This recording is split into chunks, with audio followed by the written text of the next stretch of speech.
अस्सलाम वालेकुम दोस्तों, मेरा नाम है अली और मेरे साथ हमेशा की तरह मौजूद है दाऊद और आप देख रहे हैं क्रिकेट लवर अली शो। तो यहां पर दोस्तों आपके लिए लेकर आ रहे हैं टॉप 5 क्रिकेट न्यूज और बड़े ही मजे मजे की खबरें यहां निकलकर सामने आ रही हैं। लेकिन उससे पहले दाऊद मुस्कुरा रहे हैं और यकीनन आप भी मुस्कुरा रहे होंगे, पर इसके पीछे एक बैक स्टोरी है। ये अली वैसे हुआ क्या? ये सारा ये किसके पास गए थे? आपने पैसे नहीं दिए थे या हुआ क्या है? असल में लॉकडाउन की वजह से मैंने घर में ट्राई मारने की कोशिश की कि मैं अपनी दाढ़ी को छोटा कर लूं, लेकिन वो मुझसे बाय मिस्टेक इतनी छोटी, इतनी कुछ गलत कटिंग हो गई है वो, फिर मुझे यही करवा के जो है ना इस चीज को लेवल करवाना पड़ा, अदरवाइज कोई सोल्यूशन नहीं था। वही था, मैंने कहा कि पता नहीं आपने किधर ये सर डाला और निकला तो ऐसा हो गया। पता नहीं यार, अच्छी भली दाढ़ी थी, अच्छी भली स्पेस थी, मैं चाह रहा था। वैसे अच्छे लग रहे हैं, मतलब आप डिफरेंट नजर आ रहे हैं कि लग रहा है कि पता नहीं छिला हुआ चूचा लग रहा है। चूचे रोज आप लग रहे हैं कि आज मैं लग रहा हूं। आपको छीला है यहाँ पे, सही छील दी है। चलें जी, इंशाल्लाह ये घर की खेती है, अब एक महीना खात नहीं कराएंगे तो दोबारा आ जाएगी आपके भाई की ब्रेड, तो टेंशन नहीं लेनी है। तो टॉप 5 क्रिकेट न्यूज है जी हमारे पास। हाँ बोल दें, क्या बोल रहे हैं? कुछ नहीं, ठीक है, तो डिस्कशन का जी आगाज करते हैं जी। नंबर 1 पे जो हमारे पास खबर निकलकर सामने आ रही है वो आ रही है जी जो हमारे चीते बैट्समैन है, यानी कि बाबर आजम को लेकर बड़ा बयान बाबर आजम ने जारी किया है। क्या कहना था उनका जी अपनी बैटिंग को लेकर, क्या उनका कहना था, मुकम्मल खुलकर वो सामने आया, वो आप लोगों को बताएंगे। नंबर 2 पे डिस्कस करेंगे जी इंडिया के हवाले से, जो इंडिया के बॉलर है मोहम्मद शमी, उन्होंने क्या कहा जी, मेरी बॉलिंग को किसने इंप्रूव कराया, वसीम अकरम के हवाले से वो क्या सीन है वो आप लोग तक पहुंचाएंगे। नंबर 3 पे बात करेंगे जी अफरीदी के हवाले से, बड़ी जो है वो बड़ा बयान निकलकर सामने आया। कराची किंग्स के दिल की ख्वाहिश सामने आई है कि वो शाहिद खान अफरीदी के हवाले से क्या चाहते थे, वो आप लोगों को तक पहुंचाएंगे। और नंबर 4 पे बात करेंगे जी शाहीन शाह अफरीदी ने खुलकर बात की है कि किस तरीके से जो है उनको मसाइल पेश हुए जब बाबर आजम को बॉलिंग कर रहे थे, वो क्या है वो आप लोगों को बताएंगे। और कोई खबर? और रोमान रईस का बताएंगे। नंबर 5 पे रोमान रईस ने क्या किया उनके साथ, हेल्प किया कैसे, कोयटा से क्या हेल्प की, और वाकई वो बहुत हेल्पफुल पर्सन है और बड़े जबरदस्त जा रहे हैं सिनेरियो में, उनके हवाले से भी आपको खबर देंगे। तो डिस्कशन का जो आगाज है जी वो करते हैं। और मिकी के हवाले से भी बड़ी खबर है। मोहम्मद आमिर ने जो रिटायरमेंट ली है टेस्ट के, वो क्या सीन था, उसके पीछे बैक स्टोरी क्या थी, वो थोड़ी आप लोगों को बताएंगे। तो डिस्कशन का जो आगाज है वो करते हैं जी अपने चीते बैट्समैन यानी कि बाबर आजम के हवाले से। तो दाऊद, काफी लोगों का ये कहना था कि बाबर आजम स्लो खेलते हैं, ये खेलते हैं, वैसे खेलते हैं, लेकिन पिछले तकरीबन 8-9 महीने में बाबर आजम ने एक ऐसी अपनी क्लास शो किया है कि अब दुनिया के बड़े बड़े जो बैट्समैन और क्रिकेट से रिलेटेड है उनको वर्ल्ड क्लास बैट्समैन मानते हैं। अब बाबर आजम का क्या कहना है इस हवाले से, जो अपनी बैटिंग को उन्होंने लेकर स्पेशली बात की है, क्योंकि अभी तक तो हम ही करते थे या लोग करते थे, अब उन्होंने स्पेशली अपनी बैटिंग के लिए बात की है। क्या कहा उन्होंने, बताइए आप। बाबर आजम ने, बिल्कुल बाबर आजम ने ये कहा है कि अब उनकी जो परफॉर्मेंस है, वो कहते हैं मैं छोटी मोटी परफॉर्मेंस से मैं खुश नहीं होता और ना ही मैं सेटिस्फाई होता हूं। कि जब वो कहते हैं कि अगर मैं सिर्फ 50 या 60 रन बना लूं, जो सेल्फ आप कह सकते हैं कि एक परफॉर्मेंस होती है, वो कहते हैं उससे मैं अब ना खुश होता हूं और ना ही मैं सेटिस्फाई होता हूं। अब मेरा गोल ये होता है कि पाकिस्तान टीम जीते और ऐसे ही नहीं खेलूं जो पाकिस्तान के लिए फायदेमंद हो, जब पाकिस्तान की टीम उससे जीते, वो कहते हैं तब सिर्फ मुझे खुशी होती है। और अब मेरा जो है वो माइंड का लेवल है वो मेरा काफी बड़ा हो चुका है। मैं ये नहीं खुश होता कि यार मैंने 3 से 4 चौके लगातार मार दिए हैं, मैंने फॉर एग्जांपल डेल स्टेन को ज्यादा अच्छे चौके मार दिए हैं, या ये कर दिया है वो कर दिया। वो कहते हैं ऐसे इंडिविजुअल इनिंग्स पे अब मैं खुश नहीं होता। अब जो मेरी खुशी का लेवल है वो तब सिर्फ होता है कि जब पाकिस्तान जीते, जब मेरी इनिंग्स बड़ी इनिंग्स हो। और यही बात होती है कि जब आप नए टीम में आते हैं और आपने जब कुछ अचीव नहीं किया होता, तो आपके माइंड में यही होता है कि यार आपने अपने 40-50 रन करने हैं, आपने टॉप 3-4 बैट्समैनों में आना है। लेकिन अब जो बाबर आजम का स्टेटस आ गया, अब वो पाकिस्तान टीम का उनका कोई मैचअप नहीं है। पाकिस्तान में अगर आप कोई प्लेयर उठा के देखें कि उनका कोई 50% भी हमें नजर नहीं आता। दाऊद आप ठीक कह रहे हैं, क्योंकि बाबर आजम के हवाले से पाकिस्तान में आप क्या बात कर रहे हैं, इस वक्त पूरे वर्ल्ड में उनकी बात होती है। जिस भी टीम का मैच हो रहा हो, कमेंट्री पैनल में उनका नाम लिया जाता है, फिर पूरे वर्ल्ड के जितने प्लेयर्स हैं उनकी नजरें उनके रिकॉर्ड्स पे रहती हैं, और स्पेशली इस चीज पे भी उनकी नजरें जमी होती है कि बाबर आजम कोई रिकॉर्ड न तोड़ दें। और अगर आपने रिकॉर्ड की बात की, तो अगर मैं सिर्फ इस टेस्ट चैंपियनशिप की अगर बात करूं, तो बाबर आजम ने 8 इनिंग्स में 102 की उनकी एवरेज है।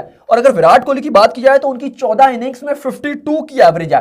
तो आप देख सकते हैं कि इस टाइम अगर बाबर आजम को उठा के देखें, जो जब से टेस्ट चैंपियनशिप चल रही है, टेस्ट चैंपियनशिप में बाबर आजम इस टाइम सबसे ज्यादा एवरेज वाले हैं। और जो बाबर आजम की पाकिस्तान में एवरेजेस हैं इनक्रेडिबल है। अगर आप ऑल ओवर द वर्ल्ड भी देख लें तो बाबर आजम का मतलब अब वो लेवल उनका निकल गया। अगर हम टॉप के बैट्समैन भी उठाते हैं, बल्कि अगर आप टॉप उठा के देखें तो हमारे फॉर्मेट के देखते हैं, लेकिन Babar Azam T20 test ODI हर फॉर्मेट में वो टॉप 5 के अंदर आते हैं। तो बाबर आजम का लेवल ही बहुत बड़ा हो गया। और यही वजह है कि इस लेवल के प्लेयर यही बात कर रहे हैं कि भाई अब मैं छोटी मोटी इनिंग से खुश नहीं होता, अब जब पाकिस्तान जीतता है, जब मेरी वजह से मुल्क को फायदा होता है, सिर्फ तब मैं खुश होता हूं। बिल्कुल सही बात होगी। अच्छा दाऊद, सेकंड नंबर पर जो हमारे पास खबर है जी वो है शाहिद खान अफरीदी को लेकर के। दाऊद, जैसे कि हमने देखा कि पहले वो पेशावर ज़ल्मी का हिस्सा थे, उसके बाद वो मुल्तान सुल्तान में चले गए, अब बड़ी ख्वाहिश जारी की है जी कराची किंग्स ने। उनके ऑनर जो है उनका ये कहना था जी कि मैं बड़ा जो है वो मैं चाहता था कि जो शाहिद खान अफरीदी है वो मेरी टीम में शामिल हो, लेकिन वो शामिल नहीं है। और सेकंड उन्होंने क्या बात की? अच्छा, जो सलमान इकबाल है उन्होंने एक बड़ी बात भी की है। वो कहते हैं कि मेरी ये ख्वाहिश है कि अगर शाहिद अफरीदी अगर अपना आखिरी जब भी पीएसएल का सीजन खेलना चाहते हैं तो वो कहते हैं मैं चाहता हूं कि वो कराची की तरफ से खेलें। और साथ उन्होंने कहा है कि जब भी जो है वो शाहिद आफरीदी जब रिटायर्ड हो जाएंगे तो हम कराची किंग्स वाले उनको जरूर ऑफर करेंगे कि कोई भी वो कोचिंग जो है वो रिस्पॉन्सिबिलिटी उठाएं और कराची के साथ वो जुड़े, चाहे किसी भी मेंटोर या कुछ भी हो, लेकिन वो कराची के साथ जुड़े। लेकिन वो कह रहे थे कि भाई मेरी ये बड़ी ख्वाहिश है। और पहले भी अली हमें याद है कि इवन उन्होंने सलमान इकबाल ने ये भी कहा था कि जब फर्स्ट सीजन था वो कहते हैं तब भी मैं शाहिद आफरीदी को लेना चाहता था, लेकिन जो है उनके साथ ज़ल्मी की जो उनकी टीम थी, जो जावेद आफरीदी के क्योंकि वो कजन भी लगते हैं, तो कहते हैं पहले से उनके साथ जो उनकी बातचीत हुई भी थी, लेकिन कहते हैं कि मैं उस टाइम भी चाहता था कि मैं शाहिद को जो अपनी टीम में लूं और ऐसा कैप्टन अपनी टीम में लेता, लेकिन फिर उन्होंने शोएब मलिक को ले लिया था।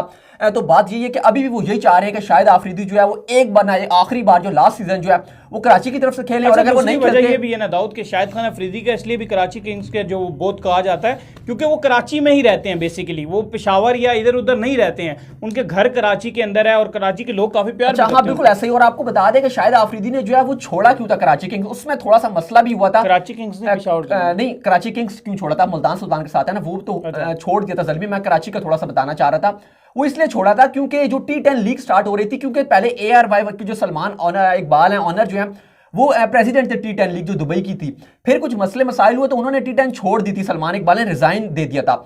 तो फिर उन्होंने कहा था कि अब जो भी हमारे कराची किंग्स के प्लेयर होंगे वो उस पर नहीं जाके खेलेंगे, लेकिन शाहिद आफरीदी वो जो है वो सीजन खेले थे और उन्होंने साइन कर लिया था कि मैं खेलने जाऊंगा और खेले भी थे।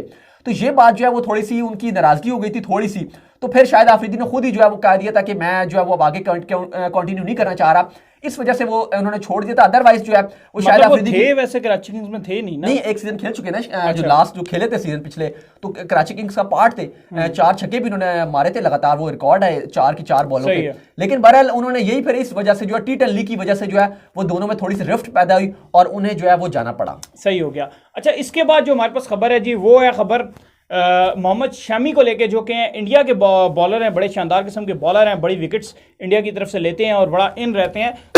उनका क्या कहना था जी, उन्होंने वसीम अकरम के हवाले से कहा है, बड़ा बयान उन्होंने जारी किया वसीम अकरम को लेके, कहा है जी कि मेरे बड़े फेवरेट बॉलर थे ये और मैं जिनसे काफ़ी कुछ सीखना चाहता था दाऊद। और उनका मजीद ये कहना था कि जब ये IPL में आए हैं इधर जो KKR, तब मैंने बड़ा सीखा है इनसे। देखें, अगर आप वसीम अकरम की बात करें तो वसीम अकरम ने कोलकाता की जब कोचिंग की है, तो अगर आप खाली इनका शमी की क्या बात करें, कम से कम भारत के 5 से 6 बॉलर जो इंटरनेशनल में जिन्होंने रिप्रेजेंट किया वो वसीम अकरम से ट्रेनिंग लेके गए थे। और इरफान पठान का भी नाम है, इरफान पठान बहुत प्रेस करते हैं। उमेश यादव को आप ले लें, जब वो आजकल टेस्ट में बड़ी अच्छी बॉलिंग करते हैं। जहीर खान का भी, जहीर खान ने बहुत उनसे सीखा। आप इंडिया के अगर आप उठा के देख लें, इवन कुलदीप यादव स्पिनर्स ने भी बहुत कुछ सीखा। देखिए, क्योंकि वसीम अकरम ने कोचिंग के जो है कोर्स भी किए हुए वसीम अकरम ने। तो बात यह कि मोहम्मद शमी ने कहा कि वसीम अकरम ने उस टाइम में इतना रिप्रेजेंट नहीं किया था, मैंने टीम इंडिया को इतना बड़ा मैं नहीं बना था बॉलर, लेकिन कहते हैं कि वसीम अकरम ने उस टाइम से मेरे पर बहुत काम किया था और उन्होंने मेरे अंदर की जो मेरा टैलेंट था वो वसीम ने देख लिया था। क्योंकि अगर आप उठा के देख लें इस टाइम मोहम्मद शमी को, तो अगर आप इंडिया के पॉइंट ऑफ व्यू से भी अगर आप बात करें तो नंबर 1 पे बुमराह उनके बॉलर हैं और नंबर 2 पे मोहम्मद शमी आते हैं। हालांकि वो एक टाइम आ गया था कि वो दूसरे बॉलर उनके साथ साथ थे, यार क्या नाम है उनका, वो इंजर्ड हो गए, भुवी, हाँ भूषण कुमार भुवी जो है, लेकिन अब वो भुवी को पीछे छोड़ दिया इन्होंने। अब जो है वो अगर बुमराह का ये लेवल है तो उनका शमी का ये और फिर भुवी काफी नीचे आ जाते हैं। तो बात यह है क्योंकि अब शमी का थोड़ा इंसिडेंट भी चले थे, उनकी वाइफ के साथ काफी जो है उनकी वाइफ ने उनके अगेंस्ट काफी जो है वो प्रोपेगेंडास किए थे, उनके अगेंस्ट कंप्लेन वगैरह कर रही थी, ये हुआ था, उन्हें काफी मुश्किलात हुई थी और उसकी वजह से वो टीम से कुछ टाइम बाहर भी हो गए थे। लेकिन अब यही है कि उन्होंने फिलहाल यही कहा कि भाई वसीम जो अकरम है उन्होंने मुझे बहुत सिखाया और मुझे बहुत सीखने को मिला और मेरी परफॉर्मेंस जो इतनी अच्छी है वो वसीम अकरम की वजह से उन्होंने मेरे पर बहुत काम किया। और अली फिर वही बात है कि इंडिया के बहुत ज्यादा जो बॉलिंग हम देखें बॉलर्स के आए हैं, अब पता नहीं कि पाकिस्तान क्यों उस तरह वसीम अकरम को यूज नहीं कर सकता, नहीं करता है जिस तरह उन्होंने किया।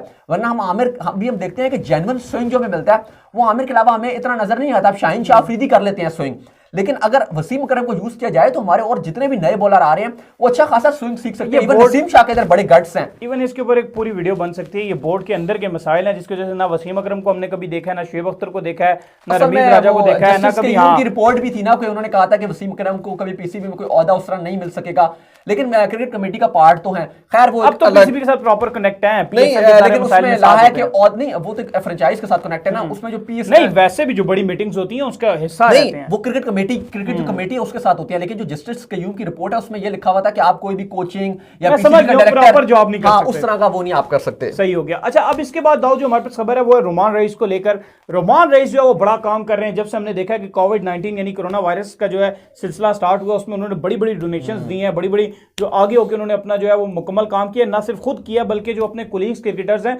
उनसे भी काफी पैसे इकट्ठे करके गरीबों में बांटे हैं और बड़ा बड़ा सामान दिया है। तो अब उनके हवाले से बड़ी खबर दाऊद निकलकर सामने आ रही है। उन्होंने अपना बैट किट और सारा सामान जो है वो सेल के लिए लगाया। तो किसने लिया? बिल्कुल, जो कोयटा ग्लेडिएटर्स के ऑनर हैं नदीम उमर साहब, उन्होंने लिया और उसके बाद रुमान रईस ने बहुत शुक्रिया किया। उन्होंने कहा कि नदीम उमर साहब आपने हमेशा मुझे सपोर्ट किया, चाहे जब मैं क्रिकेट खेलता था, जब मैंने टीम में नहीं आया था स्टार्टिंग डेज में, तब भी आप मुझे सपोर्ट करते थे। फिर कहते हैं कि मैं स्टैब्लिश हो गया तब भी आप करें, और आज जब मैं ये इमदादी काम में सरगर्मियों में मैं शाना बिशाना हूँ सारे अपने टीम के साथ, तो उन्होंने कहा कि आपने मेरी फिर भी हेल्प की। और नदीम उमर ने जो है वो उनका बैट लिया, 5 लाख रुपए उनको दिए और उन्होंने कहा कि आप बैट मुझे दे दें। तो ये बहुत अच्छी बात है कि हमारे क्रिकेटर्स इस तरह जो है वो लगे हुए हैं। शाहिद अफरीदी को देखा था अभी नॉर्दर्न एरियाज के जो पीछे बैकवर्ड एरियाज हैं, वजीरिस्तान, वहां गए हुए थे, वहां खूब उन्होंने राशन बांटा शाहिद अफरीदी ने। और साथ रुमान रईस अली डेली कराची में जो है वो सब्जियां और राशन जो है वो डेली जो है वो काम कर रहे हैं और खूब काम करने में लगे हुए। हम देख रहे होते हैं उनको, मैंने किया हुआ सब्सक्राइब वगैरह, उनके जो इंस्टा वगैरह है वो फॉलो वगैरह किया हुआ है, फेसबुक वगैरह में हर जगह वो खूब जो है खुल्लम खुल्ला जो है वो लगे हुए हैं काम करने में और बहुत अच्छा काम कर रहे हैं कराची वालों के लिए स्पेशली। सही हो गया। अच्छा दाऊद, इसके बाद जो हमारे पास खबर है जी वो है जी शाहीन शाह अफरीदी को लेकर। शाहीन शाह अफरीदी ने जो है वो बड़ा अफसोस जाहिर किया। उन्होंने कहा जी मुझे बड़ा रिग्रेट है कि मुझे बड़ा अफसोस है कि जिस तरह बाबर आजम ने मुझे फेला था यानी कि पाकिस्तान सुपर लीग में, मैं उनको आउट नहीं कर पाया, तो इसका अफसोस मुझे हमेशा रहेगा। अच्छा, शाहीन शाह अफरीदी को हमने देखा है कि उन्होंने बहुत ही प्रेस किया बाबर का। भी रिसेंटली उन्होंने बयान भी दिया था, उन्होंने कहा था कि बाबर आजम जैसा वर्ल्ड क्लास बैट्समैन पूरी दुनिया में अगर आप उठा के देखें कोई नहीं है, और अगर मैंने बाबर आजम को बॉल डाल लिया तो इसका मतलब है कि मैंने हर वर्ल्ड क्लास बॉलर को, हर वर्ल्ड क्लास बैट्समैन को जो बॉल डाल लिया। फिलहाल उन्होंने यही बिल्कुल कहा है कि बाबर आजम को जो है वो मैं आउट नहीं कर सका पूरे पीएसएल में, और इसका मुझे रिग्रेट रहेगा क्योंकि बाबर आजम नंबर 1 बैट्समैन है।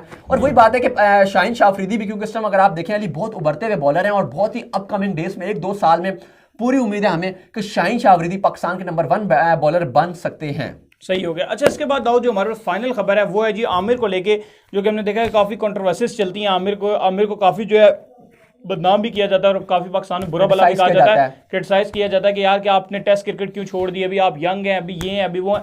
तो अब मिकी आर्थर जो कि पाकिस्तान के साबिक हेड कोच रह चुके हैं, उनका बड़ा बयान निकल कर सामने है। क्या कहना है उनका? मिकी ने कहा है कि आमिर की जो इस टाइम बॉडी है, उन्होंने ठीक रिटायरमेंट का ऐलान किया, क्योंकि वो कहते हैं कि आमिर बहुत थक गए थे, वो लंबी क्रिकेट खेलने में उनके लिए प्रॉब्लम हो रही थी। क्योंकि वो कहते हैं कि अगर आप आमिर की पास की परफॉर्मेंस उठा के देखें तो बहुत अच्छी परफॉर्मेंस दी है उन्होंने, इवन टेस्ट में भी।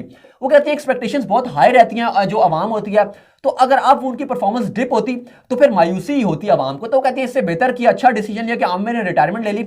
और उनका ये भी कहना था अली कि अक्सर लोग कहते हैं कि भाई मेरा आमिर से कुछ रिलेशनशिप थोड़ा सा खराब था, जो वर्ल्ड कप 2019 के इनिशियल डेज से मैंने उन्हें शामिल नहीं किया था स्क्वाड में। वो कहते हैं कि ऐसी बात नहीं है, मेरा आमिर से बहुत अच्छा रिलेशनशिप था।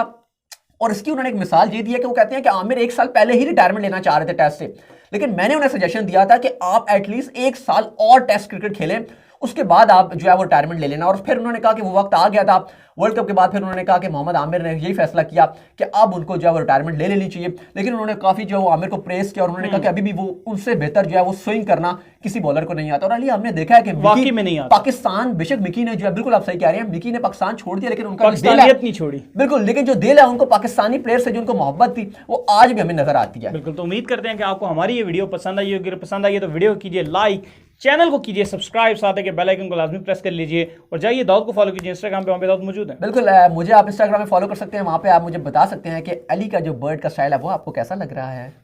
अच्छे कमेंट देना। फिर आप लोगों से मिलते हैं नेक्स्ट वीडियो में, तब तक के लिए अल्लाह हाफिज़।